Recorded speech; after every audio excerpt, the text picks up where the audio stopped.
इसके बाद है non access modifiers. Non access modifiers मतलब जैसे कि आपका फाइनल कीवर्ड था, फाइनल कीवर्ड का क्या मतलब है, इसको थोड़ा हम लोगों ने एक छोटा सा एग्जांपल पहले देखा था, यहाँ पे देख लेते हैं। तो इसमें है class can not B inherited by other classes. तो इनहेरिटेंस को रोकने के लिए भी इस फाइनल कीवर्ड का इस्तेमाल होता है। तो यहाँ पर अगर आपने जैसे यहाँ पर ये व्हीकल नाम का क्लास है और इसके आगे फाइनल लिख दिया है, तो इसकी वजह से आप व्हीकल की चीज़ों को इनहेरिट नहीं कर सकते। तो इनहेरिटेंस को रोकने के लिए आप फाइनल कीवर्ड का यहाँ पर इस्तेमाल कर रहे हैं। ठीक है, जैसे ये मेन क्लास है और इसने क्या काम किया, व्हीकल को इनहेरिट करने की कोशिश की, तो इसने लिखा एक्सटेंड्स व्हीकल। ठीक है, उसके बाद इस मेन क्लास की बॉडी आपको जो दिख रही है यहाँ से यहाँ तक, इसके अंदर सारा कोड पड़ा हुआ है जो कि इस व्हीकल की चीज़ों को भी एक्सेस करने की कोशिश कर रहा है। लेकिन चूँकि इस व्हीकल के आगे यहाँ पर फाइनल लिखा हुआ है, इसका मतलब ये एक्सेस नहीं देगा इस मेन को, भले ही ये इस व्हीकल को इनहेरिट कर रहा हो। तो ये सारी चीज़ें हमें इनहेरिटेंस में ही दिखाई देंगी, वहाँ पर हम लोग अच्छे से डिटेल में पढ़ लेंगे। इसके बाद है एब्स्ट्रैक्ट। एब्स्ट्रैक्ट मतलब होता है the class can not be use to create objects to access an abstract class, it must be inherited from another class. तो यहाँ पर ये बता रहा है कि जो क्लास आप एब्स्ट्रैक्ट बनाते हैं उसका ऑब्जेक्ट क्रिएट नहीं किया जा सकता। अब अगर ऑब्जेक्ट नहीं क्रिएट किया जा सकता है तो उस क्लास के अंदर की चीज़ों को हम एक्सेस कैसे करेंगे। तो इसके लिए आपको दूसरे क्लास से इस एब्स्ट्रैक्ट क्लास को इनहेरिट करना पड़ेगा। यही चीज़ यहाँ पर लिखी हुई है और इसको हम लोग आने वाले जो इनहेरिटेंस और एब्स्ट्रैक्शन वाले जो चैप्टर्स होंगे वहीं पर देखेंगे। और कुछ इस तरीके का आपको बता देते हैं किस तरीके से दिखाई देगा। जैसे आपका ये मेन क्लास है और यहाँ पर आपने इसे एब्स्ट्रैक्ट बना दिया। ठीक है, एब्स्ट्रैक्ट बनाने से अब आप इस मेन क्लास का ऑब्जेक्ट नहीं बना सकते हैं। तो अब क्या तरीका है कि इसके जो मेंबर्स जो हैं, ये जो एट्रीब्यूट है, इनको कैसे आप एक्सेस करेंगे। तो एक्सेस करने के लिए आपको इसे दूसरे क्लास में इनहेरिट करना पड़ेगा। तो आपने यहाँ पर इनहेरिट किया है स्टूडेंट एक्सटेंड्स मेन। ठीक, तो ये इसका क्या मतलब हुआ, आपने स्टूडेंट क्लास से मेन क्लास की चीज़ों को इनहेरिट किया। ठीक, तो इसलिए एक्सटेंड कीवर्ड लिखा होता है। और उसके बाद यहाँ पर ये इसका इस्तेमाल कर रहा है, तो इस तरीके से यहाँ पर आपको दिख रहा होगा। तो इस्तेमाल में आपका एक तो एब्स्ट्रैक्शन हम लोग आगे ही पढ़ेंगे, थोड़ा सा यहाँ देख लेते हैं। पहली बात तो ये है कि जो आप एब्स्ट्रैक्ट क्लास बनाते हैं उसके अंदर जो मेथड है वो आपका एब्स्ट्रैक्ट है। ठीक है, एब्स्ट्रैक्ट मेथड है। तो जो एब्स्ट्रैक्ट मेथड होता है उसकी बॉडी आपको मेन क्लास के अंदर नहीं दिखाई देती, यानी कि जिस एब्स्ट्रैक्ट क्लास के अंदर आपका मेथड पड़ा हुआ है उसकी बॉडी उस एब्स्ट्रैक्ट क्लास में मौजूद नहीं होती, बल्कि उस जगह पर मौजूद होती है उस मेथड की बॉडी जहाँ पर इस क्लास को इनहेरिट किया गया है। तो इनहेरिट कहाँ पर किया गया है, स्टूडेंट नाम के क्लास में। और स्टूडेंट नाम का क्लास कौन सा है, ये वाला। ठीक है, तो इसी के अंदर ही आपको जो एब्स्ट्रैक्ट मेथड है उसकी बॉडी मिलती है। तो ये देखिए इसकी बॉडी पड़ी हुई है। ठीक है, ये इसकी बॉडी है। तो ये चीज़ें आगे हम लोगों को मिलेंगी, इसको हम लोग देख लेंगे आगे। एब्स्ट्रैक्शन में ये हमें मिलेगा, आगे देख लेंगे वहीं पर। इसके बाद अगर एट्रीब्यूट और मेथड्स की बात की जाए तो वहाँ पर फाइनल कीवर्ड का क्या मतलब होता है। तो फाइनल का मतलब हुआ कि एट्रीब्यूट और जो मेथड होते हैं उनको ओवरराइड या मॉडिफाई नहीं किया जा सकता। इसी चीज़ को हम लोगों ने पहले किसी लेक्चर में देखा है कि उस एट्रीब्यूट को हम लोगों ने फाइनल कर दिया था तो उसको हम लोग मॉडिफाई नहीं कर पा रहे थे ऑब्जेक्ट के ज़रिए। ठीक है, तो यही चीज़ ये फाइनल बताता है कि आप एट्रीब्यूट और मेथड को ओवरराइड नहीं कर सकते, मॉडिफाई नहीं कर सकते अगर आपने फाइनल उसके पहले लगा दिया। और स्टैटिक का मतलब होता है कि एट्रीब्यूट और मेथड्स जो होते हैं belongs to the class rather than an object. किसी के पहले मेथड के पहले स्टैटिक लगा हुआ है, इसका मतलब आपको पता होना चाहिए कि वो चीज़ क्लास से संबंधित है, आपको उस क्लास की चीज़ों को एक्सेस करने के लिए ऑब्जेक्ट बनाने की ज़रूरत नहीं है। इसी चीज़ को यहाँ पे दूसरे तरीके से लिखा गया है कि जो एट्रीब्यूट और मेथड्स होते हैं जो कि स्टैटिक टाइप के हैं वो क्लास से संबंधित होते हैं, ना कि ऑब्जेक्ट से। इसके बाद एब्स्ट्रैक्ट। एब्स्ट्रैक्ट का मतलब हुआ एट्रीब्यूट और मेथड्स के लिए कि can only be used in abstract class.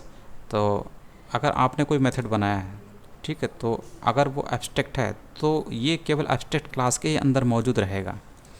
And can only be used on methods.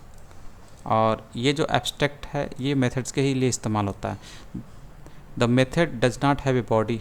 और ये जो मेथड होता है जो कि एब्स्ट्रैक्ट है, पहली कंडीशन ये है कि ये जो है एब्स्ट्रैक्ट क्लास के अंदर रहेगा और इसकी बॉडी यहाँ पे मौजूद नहीं होगी। जैसे कि हम लोगों ने यहाँ पे देखा, तो यहाँ एक एग्जांपल था ऊपर वाला, तो वहाँ पर जैसे ये एग्जांपल है, तो यहाँ पर ये जो है मेथड देखिए ये एब्स्ट्रैक्ट क्लास के ही अंदर है, एब्स्ट्रैक्ट मेन क्लास है, मेन क्लास एब्स्ट्रैक्ट है, इसके अंदर ही है, लेकिन इसकी बॉडी यहाँ पर नहीं मिल रही, बल्कि कहाँ मिल रही है, जिसने इस मेन क्लास को इनहेरिट किया है। और इस मेन क्लास को इनहेरिट किसने किया, स्टूडेंट नाम की क्लास ने। और इसी स्टूडेंट क्लास के अंदर ये जो एब्स्ट्रैक्ट मेथड था इसकी बॉडी आपको दिख रही है। ठीक है, तो ये चीज़ यहाँ पे लिखी हुई है। और इसको इनहेरिटेंस के ज़रिए ही हैंडल किया जाता है, ये वाला, ये सब यहाँ दिया वही सेम चीज़ें। उसके बाद ट्रांसिएंट है, attribute and methods are skipped when serializing the object containing them. तो इसको हम लोग आगे देखेंगे, अगर मिलेगा तो इसको देखेंगे, नहीं मिलेगा तब भी इसको शॉर्ट में देख लेंगे।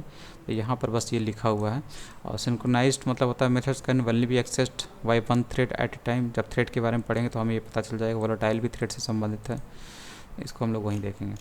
इसके बाद आता है यहाँ पर एग्जाम्पल के रूप में फाइनल। तो एग्जाम्पल के रूप में यहाँ बता रहा है, तो आपको पहले ही बताया था कि अगर एट्रीब्यूट के पहले आपने फाइनल कीवर्ड लगा दिया, इसका मतलब इस मेन क्लास का ऑब्जेक्ट बनाकर आप इसकी चीज़ों को, ये जो वेरिएबल हैं इनको, इनकी वैल्यू को आप चेंज नहीं कर सकते। ठीक है, जैसे यहाँ पर ये चेंज करने की कोशिश कर रहा है, इससे भी एरर मिलेगी। और यहाँ पर पाई की वैल्यू को चेंज करने की कोशिश की जा रही है, इससे भी आपको एरर मिलेगी, क्योंकि आपने इन मेंबर्स के पहले, क्लास के मेंबर्स के पहले आपने फाइनल कीवर्ड लिख दिया। ठीक है, तो आप नहीं कर सकते, इस मेन क्लास का ऑब्जेक्ट बनाकर आप इनको चेंज नहीं कर सकते अगर आपने इनको फाइनल डिक्लेयर कर दिया है। ठीक है, इसलिए आपको एरर मिलती है। उसके बाद static means that it can be accessed without creating an object of the class. हाँ, तो ये तो अभी आपने पढ़ा कि अगर आपने स्टैटिक लिख दिया, मेथड के पहले अगर आपने स्टैटिक लिख दिया, इसका मतलब ये जो मेथड है इस क्लास से ही संबंधित है। मतलब अब इस मेथड को कॉल करने के लिए आपको इस मेन क्लास का ऑब्जेक्ट बनाने की ज़रूरत नहीं है। ठीक है, इसलिए यहाँ पर देखिए सिंपली ये जो इसी क्लास के अंदर मौजूद जो मेन मेथड है, यहाँ पर इसने सीधे इसको कॉल कर दिया। ठीक है, कॉल हो गई, यहाँ पे कॉल किया और कंट्रोल यहाँ पर आया, सीधे इसको एग्जीक्यूट कर दिया, इसके अंदर जो मेथड के अंदर जो कोड पड़ा है। और दूसरा ये पब्लिक मेथड है, तो पब्लिक मेथड बनाने के लिए आपको इस मेन क्लास का ऑब्जेक्ट बनाना पड़ेगा। ठीक है, और यहाँ पर इसने बनाया है, माई ओबीजे नाम का एक ऑब्जेक्ट बनाया है इस मेन क्लास से, मेन क्लास के लिए। ठीक, अब इस मेन क्लास का जो एक मेथड है पब्लिक, इसको एक्सेस करने के लिए क्या काम करेगा, माई ओबीजे डॉट इस पब्लिक मेथड का नाम, तो ये इस मेथड की कॉलिंग हो गई। ठीक, तो इससे कॉलिंग हो गई, कंट्रोल यहाँ पर आया, इसको एग्जीक्यूट कर देगा। उसके बाद abstract belongs to an abstract class and it does not have a body, the body will be provided by the sub class that inherits main class. तो ये तो हम लोगों आगे भी मिलेगा, यहाँ पर भी अभी मैंने बताया भी ये चीज़ें। जैसे ये मेन क्लास को इसने एब्स्ट्रैक्ट क्लास बनाया, तो यहाँ पर जो मेथड होगा वो एब्स्ट्रैक्ट होगा। ठीक है, तो ये मेथड एब्स्ट्रैक्ट है, लेकिन इसकी बॉडी यहाँ पर नहीं है, बल्कि उस जगह पर होगी जो इस मेन क्लास को इनहेरिट कर रहा है। तो इस मेन क्लास को इनहेरिट कौन सा कर रहा है, ये स्टूडेंट नाम का सब क्लास कर रहा है। देखिए, स्टूडेंट एक्सटेंड्स मेन, यानी कि स्टूडेंट एक्सेस कर रहा है, इनहेरिट कर रहा है मेन क्लास को। ठीक है, तो यहीं पर इस स्टडी जो मेथड है इसकी बॉडी आपको मिलेगी। देखिए यहाँ पर मिली बॉडी, ये कंप्लीट मेथड है, इस तरीके से है। और ये एक एट्रीब्यूट है जो कि इसी क्लास का है। ठीक है, अब यहाँ पर जो चीज़ें इस्तेमाल कर रहा है, और एक और क्लास बनाया गया है सेकंड नाम का मेन मेथड। अब इस मेन मेथड में ऑब्जेक्ट तो मेन मेथड में ही बनेगा, तो सेकंड नाम के क्लास में जो मेन मेथड है, यहाँ पर स्टूडेंट, जो स्टूडेंट क्लास था, ये स्टूडेंट क्लास, इसका एक ऑब्जेक्ट बनाया गया जिसका नाम है माई ओबीजे। अब इस माई ओबीजे से क्या क्या एक्सेस किया जा सकता है, एक तो आपका ये एक्सेस हो जाएगा, इस एट्रीब्यूट को आप एक्सेस कर सकते हैं क्योंकि वो इसी स्टूडेंट नाम के क्लास में मौजूद है।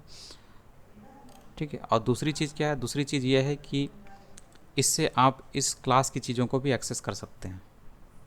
इस क्लास में कौन कौन चीज़ें ये हैं, एफ नेम, एज है और ये मेथड। ठीक है, इन सभी को आप एक्सेस कर सकते हैं इसी ऑब्जेक्ट की मदद से। ठीक है, जैसे यहाँ पर एफ नेम, एज और उसके बाद इस ये तो इसी क्लास का ही जो ये सेकंड क्लास था, कहाँ पे, ये स्टूडेंट क्लास था, इसी का ही मेंबर था, तो उसे आपने एक्सेस कर लिया, ये तो कोई दिक्कत नहीं। और यहाँ पर जो ऑब्जेक्ट आपने बनाया स्टूडेंट का, उसके ज़रिए जो एब्स्ट्रैक्ट मेथड था जो कि पेरेंट क्लास में था, उसको आपने कॉल कर लिया। तो इस तरीके से आप कॉल कर सकते हैं। You are going to call abstract method that is present in parent class main. तो इस तरीके से ये होता है, ये हमें आगे मिलेगा, एब्स्ट्रैक्शन में मिलेगा, वहाँ पे देख लेंगे, इनहेरिटेंस में मिलेगा, दोनों जगह पे ये हमें मिलेगा। हालांकि इसमें कुछ है नहीं, सिंपली इसने क्या काम किया, एब्स्ट्रैक्ट डिक्लेयर किया मेन क्लास को, और उसके बाद इसने इस मेन क्लास को इनहेरिट किया है स्टूडेंट क्लास की मदद से, यानी स्टूडेंट क्लास इस मेन क्लास को इनहेरिट कर रहा है। ठीक है, तो अगर यहाँ पर एब्स्ट्रैक्ट लिखा हुआ, इसका मतलब इसके अंदर जो मेथड है वो एब्स्ट्रैक्ट होगा। ठीक है, और एब्स्ट्रैक्ट होगा इसका मतलब है कि जो ये मेथड होगा इसकी बॉडी कहाँ पे मिलेगी, जहाँ पर इस मेन क्लास को इनहेरिट किया गया होगा। इसीलिए इस स्टूडेंट के अंदर, स्टूडेंट क्लास के अंदर ये मेथड की बॉडी, इसी जो स्टडी मेथड है इसकी बॉडी यहाँ पे मिल रही है। उसके बाद इसने क्या काम किया, एक और क्लास बनाया और उस क्लास के अंदर इसने मेन मेथड को रखा जहाँ से एग्जीक्यूशन स्टार्ट होता है। फिर यहाँ पर इसने क्या काम किया, एक ऑब्जेक्ट बनाया इस स्टूडेंट क्लास का।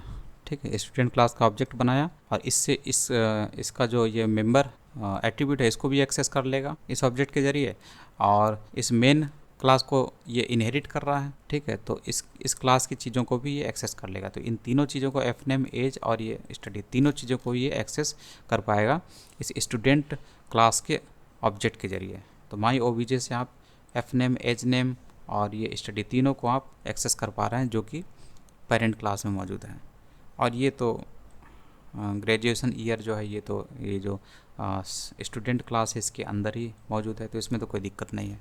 ठीक, तो दिक्कत तो किसी में नहीं है क्योंकि इनहेरिटेंस का इस्तेमाल हुआ, ये तीनों चीज़ें इनहेरिटेंस की मदद से आए और ये जो है उसके अंदर ही मौजूद है, स्टूडेंट क्लास के अंदर ही मौजूद है। तो इस तरीके से ये है, तो ये हमें आगे पढ़ने को मिलेगा एब्स्ट्रैक्शन में भी, इनहेरिटेंस में भी, इसलिए यहाँ पे ज़्यादा कंफ्यूज होने की ज़रूरत नहीं है। अगर ना समझ में आए तो आप इसको रिपीट कर लीजिएगा, नहीं तो आगे चैप्टर आपको मिलने वाले हैं इससे संबंधित, एब्स्ट्रैक्शन से संबंधित और इनहेरिटेंस से संबंधित दोनों से।